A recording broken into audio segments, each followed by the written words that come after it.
everyone. We are the first group to report. I am Kristine Joy, Y. Abao. I am James Worren, P. Clarabal. I am Jeshamae, Christy, B. Cornilla. I am Dagopioso.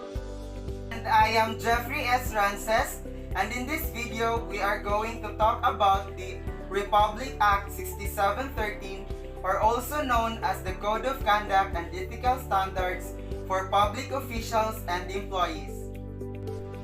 RA 6713 is an act establishing a code of conduct and ethical standards for public officials and employees to uphold time-honored principles of public office, being the public trust, granting incentives and rewards for exemplary service, enumerating prohibited acts and transactions, and providing penalties for violations thereof, and for other purposes.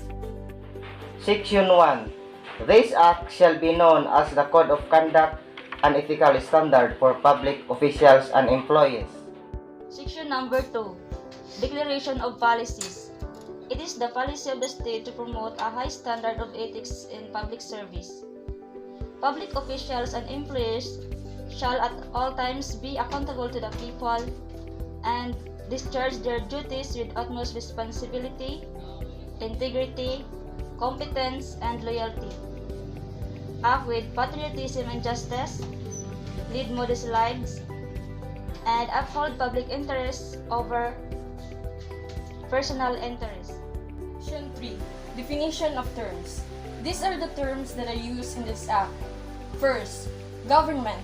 It includes the national government, local governments, and all the instrumentalities, agencies, or branches of the Republic Act of the Philippines, including and owned or controlled corporations. Second, public officials. It includes elective and appointive officials of employees, permanent or temporary, whether it's career or non-career service. Third, gift. It refers to a thing or a right disposed or gratuitously or any act or liberty. Fourth, receiving any gift. It includes the act of accepting directly or indirectly as defined in this act. Fifth, loans. It covers both simple loan and commandantone as well as guarantees, financing arrangement or accommodations intended ensure it's approved. 6. Substantial stockholder. Means any person who owns, directly or indirectly, shares or stock sufficient to elect the director of a corporation. 7. Family of public officials or employees. Means their spouses and unmarried children under 18 years old of age. 8. Conflict of interest. Arises when a public official or employee is a member of a board, an officer of a substantial stockholder, or a private corporation or owned has a substantial interest in a business. 9. Divestment is the transfer of the title, disposal of interest improperly by voluntarily. And lastly, relatives. It refers to any of all person relative to a public official or employee within a fourth civil degree of affinity. Section 4. The norms of conduct of public officials and employees. Every public officials and employees shall observe the following as standards of personal conduct in the discharge and execution of official duties. First, commitment to public interest. Public officials and employees shall always uphold the public interest over and above personal interest, meaning all government resources and powers of their respective offices must be employed and used efficiently, effectively, honestly, and economically, particularly to avoid wastage in the public funds and revenues. Second, professionalism. Public officials and employees shall perform and discharge their duties with the highest degree of excellence, professionalism, intelligence, and skill. Meaning, they shall enter public service with utmost devotion and dedication to duty. They shall endeavor to discourage wrong perceptions of their rules as dispensers and peddlers of undue patronage. Third, justness and sincerity. Public officials and employees shall remain true to the people at all times, meaning they must act with justness and sincerity and shall not discriminate against anyone, especially the poor and the underprivileged. They shall at all times respect the rights of others and shall refrain from doing acts contrary to law, good morals, good customs, public policy, public order, public safety, and public interest. Fourth, political neutrality. This simply means that public officials and employees shall provide public service to everyone without unfair discrimination and regardless of party, affiliation, or preferences. Fifth, responsive to the public. Public officials and employees shall extend prompt, courteous, and adequate service to the public unless otherwise provided by law or when required by the public interest, meaning public officials and employees shall provide informations of their policies and procedures in clear and understandable language, ensure openness of information, public consultations and hearings whenever appropriate, encourage suggestions, simplify and systematize policy, rules and procedures, avoid red tape, and develop an understanding and appreciation of the socio-economic conditions prevailing in the country, especially in the depressed rural or urban areas. 6. Nationalism and patriotism. Public officials and employees shall at all times be loyal to the Republic and to the Filipino people, promote the use of locally produced goods, resources, and technology, and encourage appreciation and pride of country and people, meaning they shall endeavor to maintain and defend Philippine sovereignty against foreign intrusions. 7. Commitment to democracy. Public officials and employees shall commit themselves to the democratic way of life and values, maintain the principle of public accountability, and manifest by deeds the supremacy of civilian authority over the military, meaning they shall at all times uphold the Constitution and put loyalty to country above loyalty to person or party. And lastly, number 8, simply living. Public officials and employees and their families shall lead modest lives appropriate to their positions and income, meaning they shall not indulge in extravagant or ostentatious display of wealth in any form. Section 5. Duties of public officials and employees. In the performance of their duties, all public officials and employees are under obligation to A. Act promptly on letters and requests. All public officials and employees shall within 15 working days from receipt thereof respond to letters, telegrams, or other means of communication sent by the public. The reply must contain the action taken on the request. B. Submit annual performance reports. All needs or other responsible officers of offices and agencies of the government and of the government-owned or controlled corporations shall, within 45 working days from the end of the year, render a performance report of the agency or office or corporation concerned. Such report shall be open and available to the public within regular office hours. C. Process documents and papers expeditiously. All official papers and documents must be completed within a reasonable time of preparation that contains not more than 3 signatories therein. In the absence of the authorized signatories, the official next in charge shall sign in their behalf. B. Act immediately on the public's personal transactions. All public officials and employees must attend to anyone who wants to avail of the services of their offices and must act promptly and expeditiously. E. Make documents accessible to the public. All public documents must be made accessible to and readily available for inspection by the public within reasonable working hours. Section 6. System of Incentives and Rewards. A system of annual incentives and rewards is hereby established in order to motivate and inspire public servants to uphold the highest standard of ethics. Section 7. Prohibited Acts and Transactions.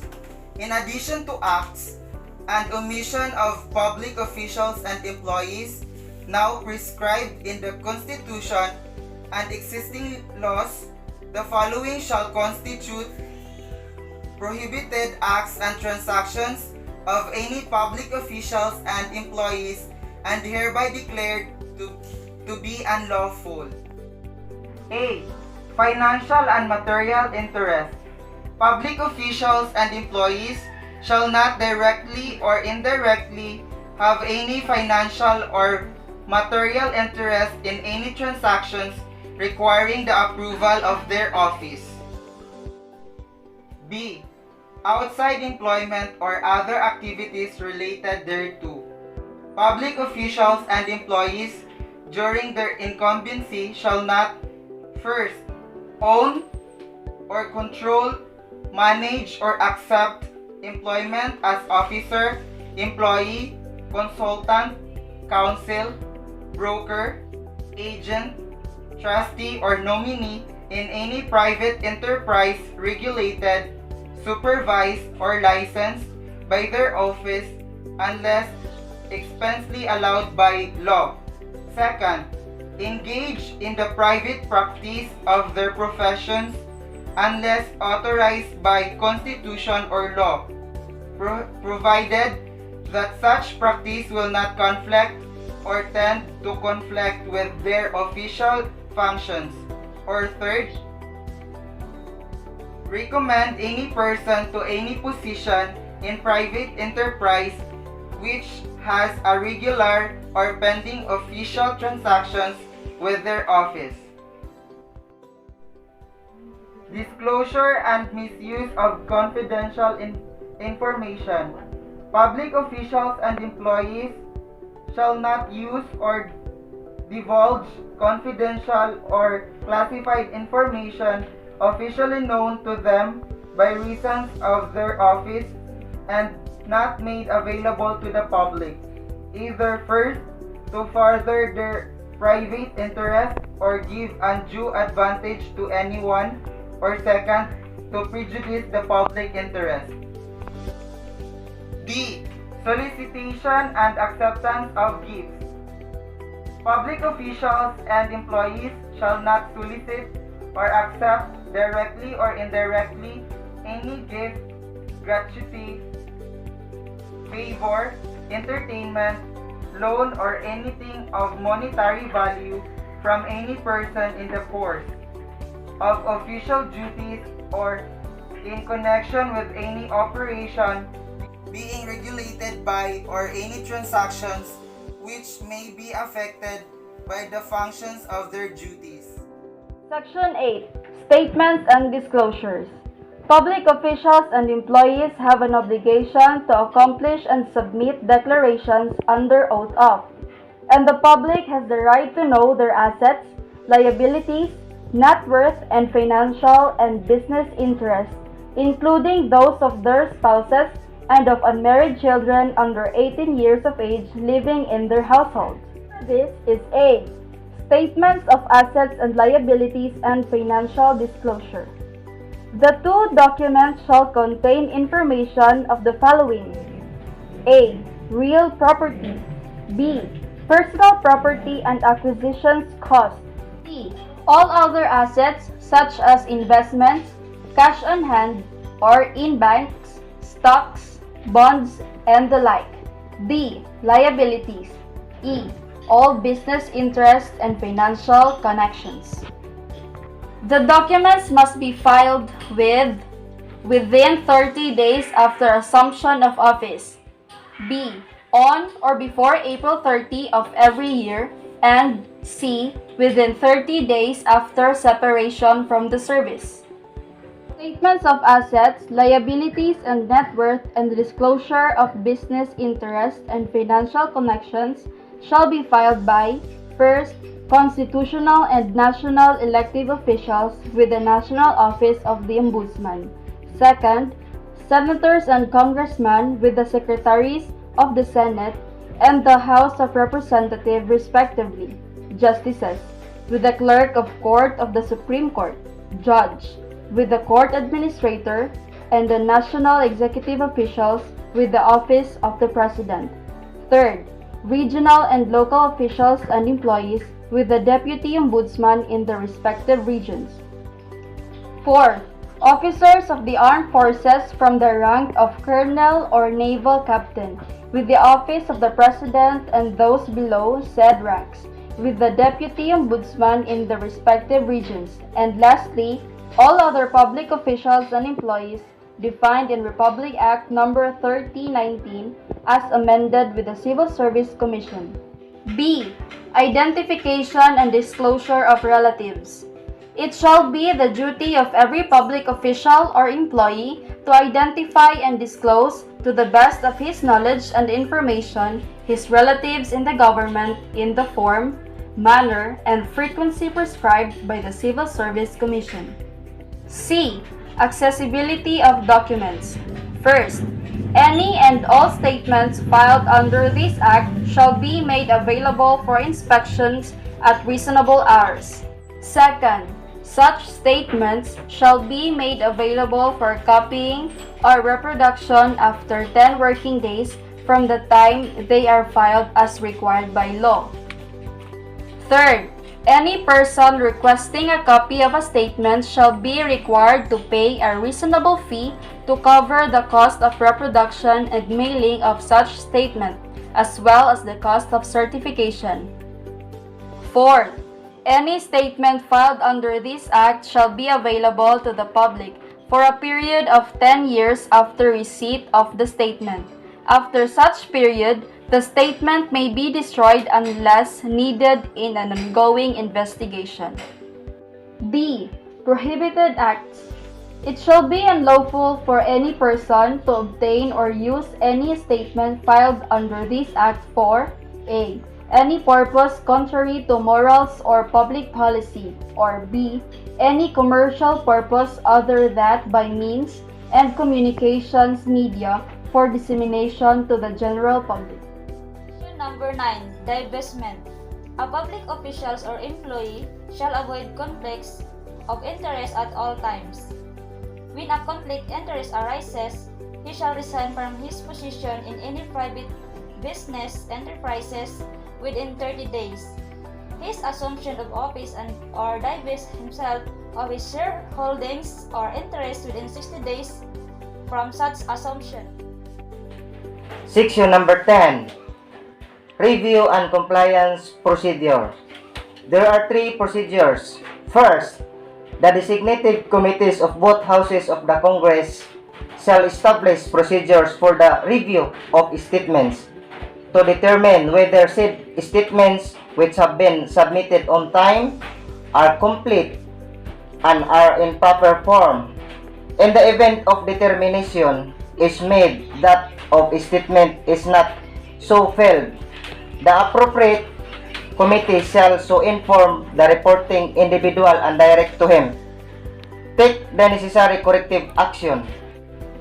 Second, in order to carry out their responsibilities under this Act, designated committees of both houses of the Congress shall have the power within their respective jurisdiction to render any opinion interpreting this Act in writing to persons covered by this Act, subject in its instance to the approval by affirmative vote of the majority of the particular house concerned.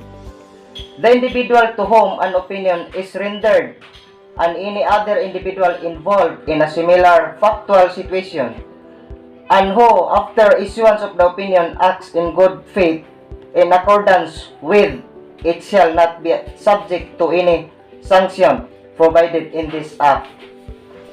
Number 3. The heads of other offices shall perform the duties stated in subsections A and B hereof insofar as their respective offices are concerned, subject to the approval of the Secretary of Justice in the case of Executive Department and Chief of Justice of the Supreme Court in the case of Judicial Department.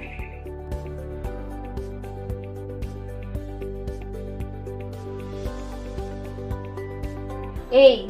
Any public official or employees, regardless of whether or not he holds office of employment in a casual, temporary, holdover, permanent, or regular capacity, committing any violation of this act, shall be punished with a fine not exceeding the equivalent of 6 months' salary or suspension not exceeding 1 year, or removal depending on the gravity of the offense, after due notice and hearing by the appropriate body or agency. If the violation is punishable by a heavier penalty under another law, he shall be presented under the latter statute.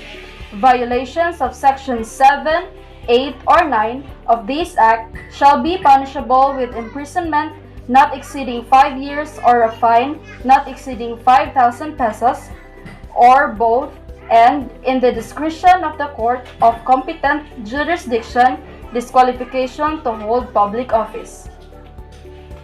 B. Any violation hereof proven in a proper administrative proceeding shall be sufficient cause for removal or dismissal of a public official or employee, even if no criminal prosecution is instituted against him. C. Private individuals who participate in conspiracy as co-principals, accomplices, or accessories with public officials or employees in violation of this Act shall be subject to the same penalties, liabilities as the public officials or employees and shall be tried jointly with them. D. The official or employee concerned may bring an action against any person who obtains or uses a report for any purpose prohibited by Section 8D of this Act.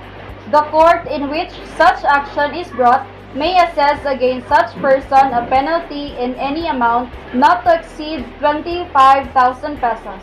If another sanction hereunder or under any other law is heavier, the latter shall apply. Section 12. Promulgation of Rules and Regulation, Administration and Enforcement of this Act.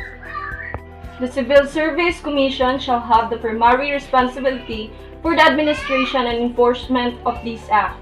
It shall transmit all the cases for prosecution arising from violation of the Act, proper authorities for appropriate action.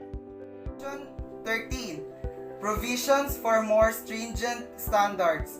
Nothing in this Act shall be construed to derogate from any law or any regulation prescribed by any body or agency which provides for more stringent standards for its officials and employees. Number 14. Appropriations. The sum of necessary of the effective implementation of this Act shall be taken from the appropriation of Civil Service Commission. Thereafter, such sum as may be needed for its continued implementation shall be included in the Annual Generation Appropriations Act. Section number 15. Separability Clause. If any provision of this Act or the application of such provision to any person or circumstance is declared invalid, the remainder of the Act or the application of such provision to other person or circumstances shall not be affected by such declaration. Section 16. Repealing Clause. All laws, decrees, orders, or parts thereof inconsistent herewith are deemed repealed or modified accordingly unless the same provide for heavier penalty. Section 17. Effectivity. This act shall take effect after 30 days following the completion of its publication in the Official Gazette or in 2 national newspapers of general circulation.